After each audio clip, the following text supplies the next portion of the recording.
যিনি পরম করুণাময় এবং অত্যন্ত দয়ালু। আপনাদের মনে আছে কিনা আমি বলছিলাম যে আমারে যদি এমপি বানান তাহলে এলাকাটারে এমন জায়গায় নিয়ে যাব যে বাহির থেকে মানুষ আফসোস করবে যে মাধবপুরে যদি একটা মেয়ে বিয়ে দিতে পারতাম। তা আমি তো এখনো কাজ শুরু করি নাই, কিন্তু গতকালকে খবর পাইলাম যে মাধবপুরের এক্সেলের টানে নাকি ফিলিপাইন থেকে এক মেয়ে চলে আইছে। কোন দেশ থেকে? ফিলিপাইন থেকে চলে আইছে মাধবপুরের এক্সেলের টানে।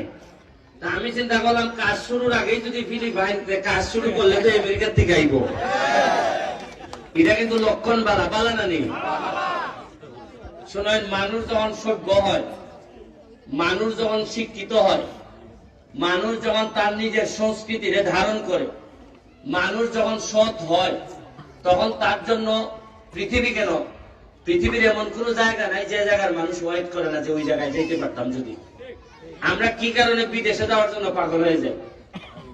কারণ হচ্ছে কি এরা আমরা বুঝি যে ওই জায়গায় গেলে আমাদের এখান থেকে বেশি শান্তি পাওয়া যাবে।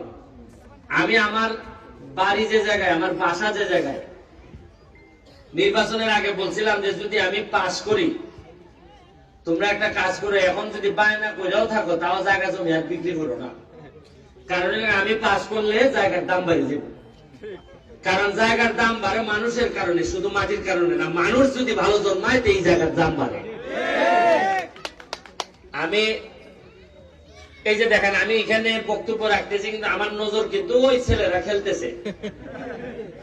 কারণ আমার কষ্ট হইতেছে যে আমি এমন এক এলাকার এমপি যে এলাকায় এরা মাঠে খেলতেছে না, আরেকজনের খেতে খেলতেছে। আমার কি ইচ্ছা করে না এদেরকে একটা মাঠ দিতে পারতাম যদি?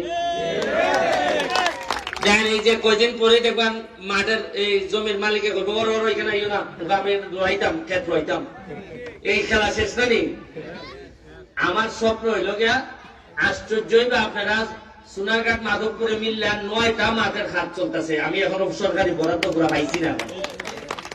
আর আমি বলছি যে মাঠ বাইরের মানুষ আইয়া মাঠ দেখতে কেমন পরিচিতি যে বাবারে মাধবপুরে এটি কি তাল ধরছে রে বাবা।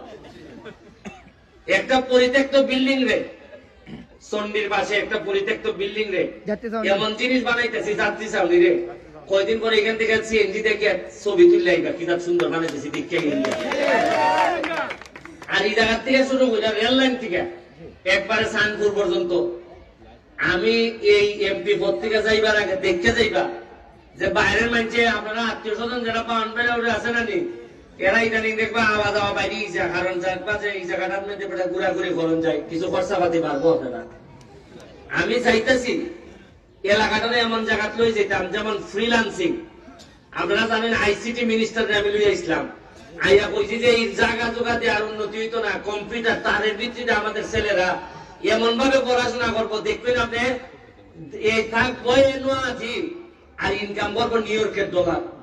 এটারে বাইরে আইসিটি আমাদের এই যে আমার ভিডিও যারা করতেছে দেখতেছেন না এই না নিতে কিন্তু চেখা খামাইতেছেন আপনারা কি মনে করছেন এমনি ভালোবাসায়? হ্যাঁ, ওই দেখুন ওই দেন গাড়িওয়ালা যারা আছে ওই দেখুন। কারণ এই ভিডিও এখন সারা পৃথিবীর বাংলাদেশের মানুষের দেখে আর এরা মনিটাইজেশন হয় আর এখান থেকে দেখা পায়। আপনারা মনে করেন ওই যে নিলা 1 লাখ, ওই যে গত মাসে 1,46,000 টাকা পাইছে ডলারে। তোমরা ইউনিয়ন একজন পাইছে আমার সাথে এর কাম লোকে খালি ভিডিও করুন, প্রতি মাসে 1 লাখ 1.5 লাখ টাকা করে পাইতেছে খালি এটা ভিডিও করুন। তো এরকম কার আমার দান চাল আর দিবনি আর দিবনি এরই সময় না একবার তোমার দান তুমি লই যাও ছেড়ে দিলাম নিয়া, কিন্তু আমার ভিডিওটা করতে দিও খালি। তাইলে আস্তে আস্তে যে উন্নতি হইতেছে তার পাইতেছি না এখনো। আমি গেছিলাম মন্ত্রণালয়, গিয়া দেখি আমি জিজ্ঞাসা